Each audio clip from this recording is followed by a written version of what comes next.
Bueno, per dos. Que va ser desastrós. O sigui, centrant-se en lo positiu és cert que he aguantat, però conforme passaven els dies, m'anava sortint més el pànic, els atacs d'ansietat, tirant més de medicacions a rescat, sobretot a les nits. Durant el dia, anava a la platja, a la piscina, relaxava, nedava. Com la gent sol fer excursions, estava bastant buit i ja està, perquè el que deia és un resort, però el que era el nostre hotel, encara que pots anar un moment pels hotels, era el més petit perquè eren villes i llavors no solia haver molta gent.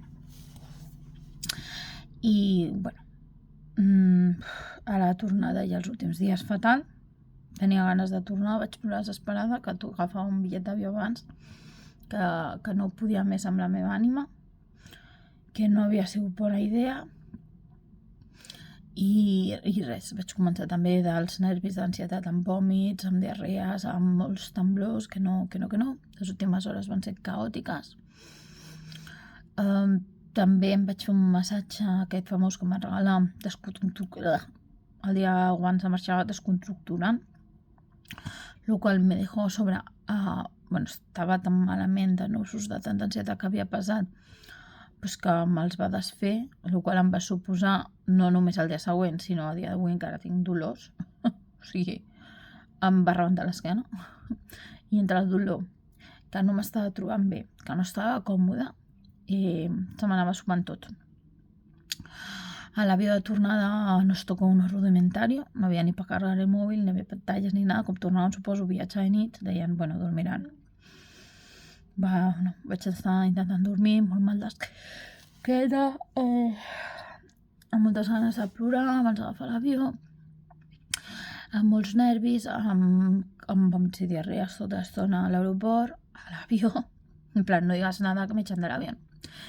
Vaig arribar a Madrid igual, o sigui, super estressada. La idea a Madrid era, anar a lo del cine que li havien regalat a Javi, un autocine, i fer algunes cosetes. Està amb el meu germà, però com treballàvem pel matí, això, fer algunes cosetes. I res, no vam anar al cine, em vaig posar a plorar tota la tarda, que em prenia pastilles, que bevia alcohol, que em tallava, que feia el que feia falta, però que jo no podia més amb la meva ànima, que menos mal que mi hermano vivia en un 7º piso, menos mal, perquè me tirava per la ventana, o sigui... cap a baix. Tot anava molt cap a baix, no? Havia moments bons i cap a baix. I al camí tornar a casa, intentar dormir, estic a casa, em recull del branco, i és quan comença també a sortir-me de tants nervis i tot. A canvi de temperatures, l'encostipat, em surt tot.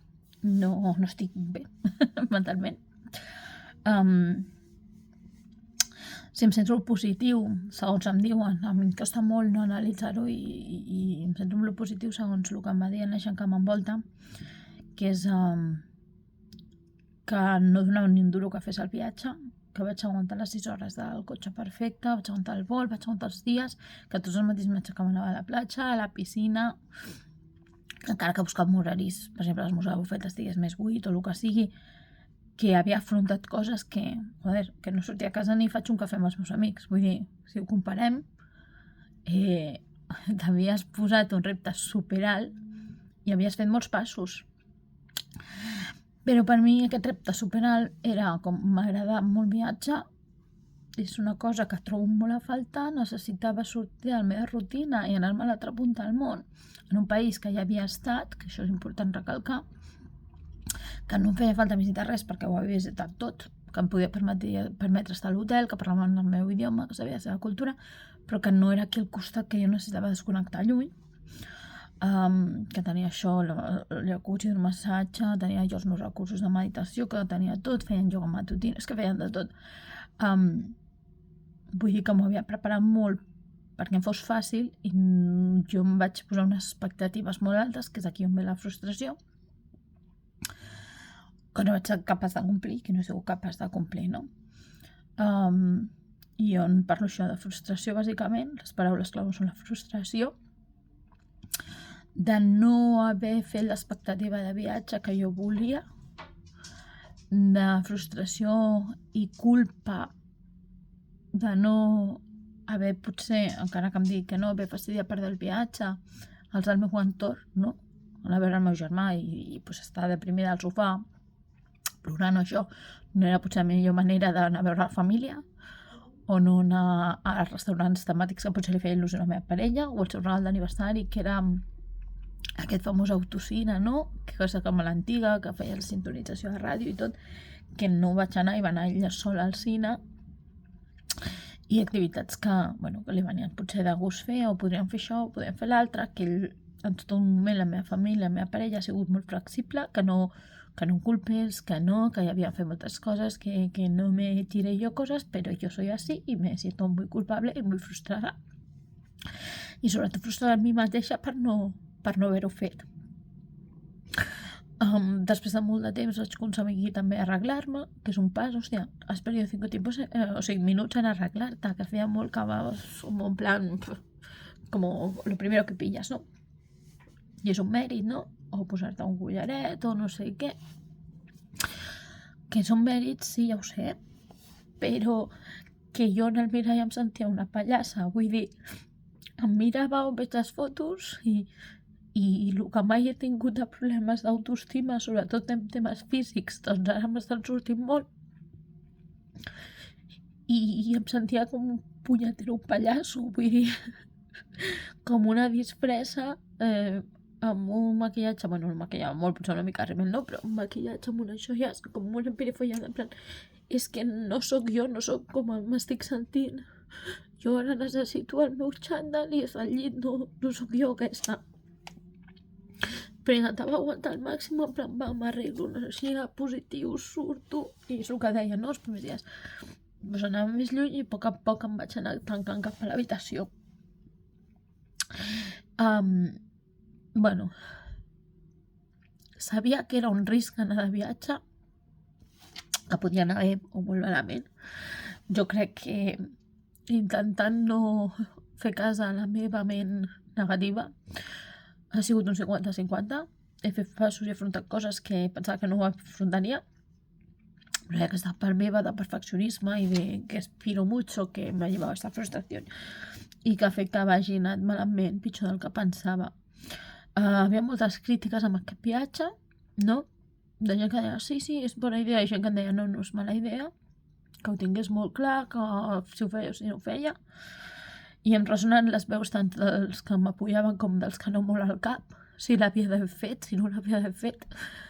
Jo sé què de pensar a mi mateixa i amb el que jo opinava jo estava convençuda que l'aguantaria millor, no l'he aguantat millor, o sigui, he aguantat molt més del que esperava la gent del meu voltant, però no com a mi m'agradaria.